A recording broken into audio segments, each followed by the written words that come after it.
Hello friends, unique Hindi short hand में आपका स्वागत है। डिक्टेशन स्टार्ट होगी 5 सेकंड बाद।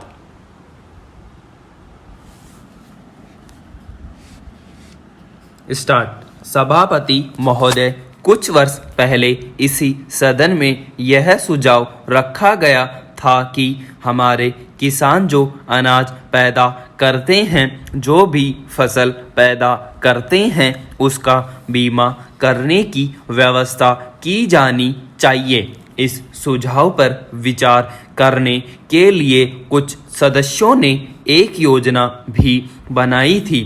तब से अब तक कई साल बीत चुके हैं और इस अवधि में प्राकृतिक कारणों से कई बार फसलें बर्बाद हो चुकी हैं, लेकिन फसल बीमा योजना पर अभी तक कार्रवाई नहीं की गई है।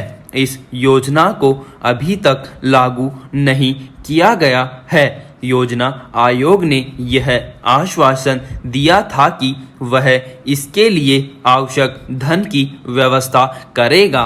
हो सकता है कि इस संबंध में राज्य सरकारों में एक मत न रहा हो। उनकी यह धारणा हो सकती है कि इस योजना के लागू होने से किसानों पर अनावश्यक बोझ पड़ेगा और उनकी लोकप्रियता पर विपरीत असर होगा। यद्यपि अभी भी राज्य सरकारों के इस दृष्टिकोण में कोई खास परिवर्तन देखने को नहीं मिलता, फिर भी इतना अवश्य है कि अब वे के फसल बीमा की योजना को लागू करने के लिए तैयार हैं। इसके लिए वे चाहते हैं कि इस योजना पर आने वाला खर्च केंद्र वहन करे। पिछले वर्ष कृषि मंत्री जी ने घोषणा की थी कि सरकार संसद में एक बिल पेश करने वाली है। अब यह कहा गया है कि सरकार जल्दी ही इस संबंध में आवश्यक निर्णय लेगी। मेरा तो यह सुझाव है कि यह योजना जितनी जल्दी लागू की जाए अच्छा ही है। जहां तक खर्च का प्रश्न है, यह ऐसी समस्या नहीं है कि इसे सुलझाया न जा सके। आपस में मिल बैठकर विचार विमर्श करने पर कोई न कोई रास्ता निकाला जा सकता है। महोदय, इसमें कोई दो राय नहीं है कि हमारे देश के किसान गरीब हैं। ऐसी स्थिति में जबकि वे लगान तक नहीं दे सकते हैं, तो फसल बीमा की किस्त किस प्रकार दे सकते हैं। लेकिन फसल बीमा के महत्व से भी इनकार नहीं किया जा सकता। होता यह है कि जब प्राकृतिक कारणों से किसी की फसल नष्ट हो जाती है, तो उसके पास अपने खाने तक के लिए कुछ नहीं रहता। यदि उसकी फसल के बीमे की व्यवस्था हो तो वह इस मुश्किल से बच सकता है और वह अपनी खेती में अधिक से अधिक धन लगा सकता है। फसल बीमा योजना किसान के लिए एक वरदान है, इसलिए फसल बीमे की व्यवस्था तो अधिक आवश्यक है।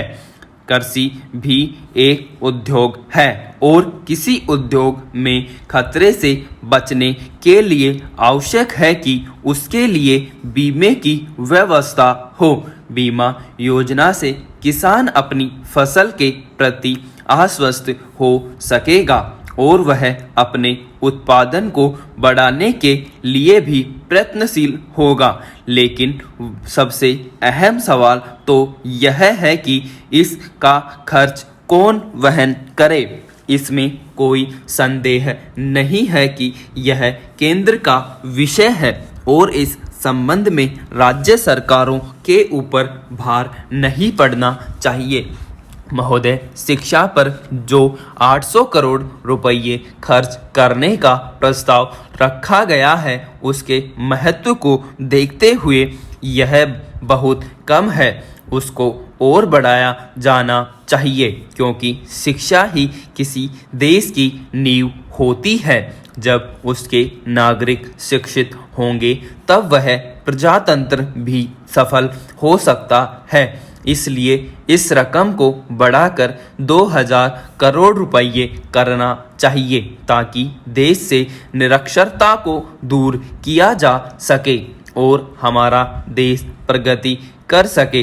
अशिक्षा के कारण ही आज हमारे देश के नौजवान बेरोजगार होकर भटक रहे हैं।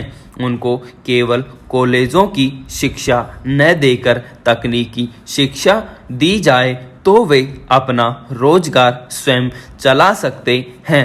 महोदय, आप यह जानते हैं कि दैनिक उपयोग की वस्तुओं की कीमतें बढ़ गई हैं।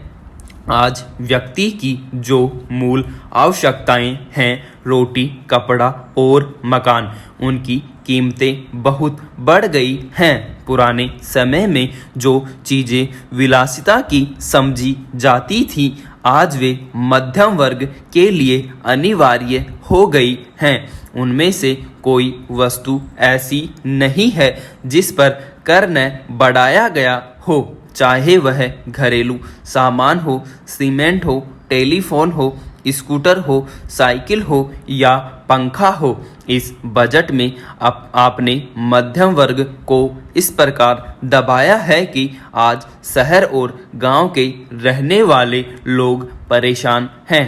मान्यवर, आज जो छात्र हैं उनको इस सरकार से बड़ी आशाएं थीं, उन्हें भी इस बजट को देखकर निराशा हुई है। आज स्कूलों या कॉलेजों में छात्र जो छात्रावास में रहते हैं, यदि महीने भर के बाद उनको खाने पीने की वस्तुओं की कीमत देनी पड़ती है तो उनको कम से कम 200 रुपये अधिक देने पड़ते हैं। सामूहिक रूप से बनने भोजन भोजन पर भी उनको अधिक पैसा देना पड़ता है।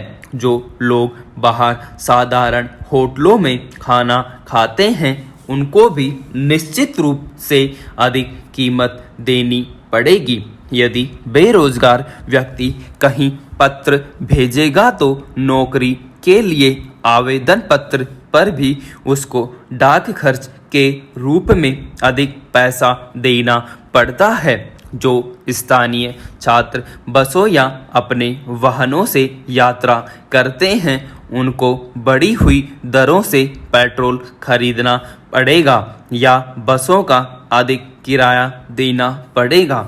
महोदय, एक बात और माननीय वित्त मंत्री जी ने कही है कि वह 6 महीने के बाद घाटे की समीक्षा संसद में पेश करेंगे, लेकिन मुझे उनकी नीयत पर शक हो रहा है कि समीक्षा के नाम पर या घाटे के बजट की स्थिति संसद में बताने के नाम पर 6 मास से ही वह कोई दूसरा बजट न ले आएं और फिर इस गरीब और मध्यम वर्ग कर का बोझ न डाल दें। देश की जो दयनीय आर्थिक स्थिति है, उसको देखते हुए इस बात की कल्पना सहज ही की जा सकती है। वित्त मंत्री जी ने भुगतान संतुलन की बात भी कही है। उसके लिए पहली सरकार ने प्रयत्न किए थे, लेकिन वह घाटा पूरा नहीं हो सकता है। विराम।